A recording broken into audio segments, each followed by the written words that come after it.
आता आपण उगाच टॉप 9 मोठ्या बातम्या। इतना हक तो बच्चों का बनता है, सुप्रिया सुळेंचा सोनिया दुहान यांना टोला। सुळेंमुळे आमच्यासारखे लोक पक्ष सोडून जात आहेत, दुहान यांनी केला होता आरोप। नितेश राणे आणि पंकजा मुंडे यांची शिर्डी साई मंदिर परिसरात भेट, दोघांनी एकमेकांना लोकसभा निवडणूक निकालासाठी शुभेच्छा दिल्या। पंकजा यांच्यासोबत सुजय विखे पाटीलही उपस्थित।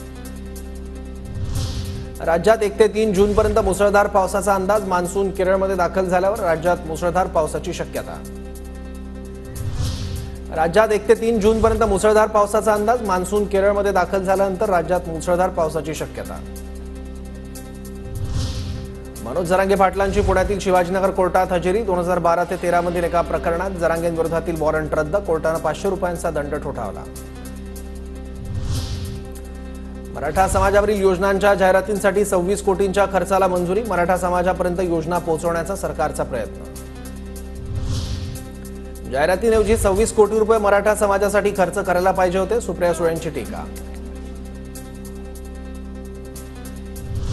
दक्षिणेतील बंगळुरू रोज कांद्यावरील 40% निर्यात शुल्क हटवलं, शुल्क हटवल्यानं लासलगावात कांद्याच्या दरांमध्ये मोठी घसरण, नाराज कांदा उत्पादक शेतकऱ्यांकडून लिलाव बंद।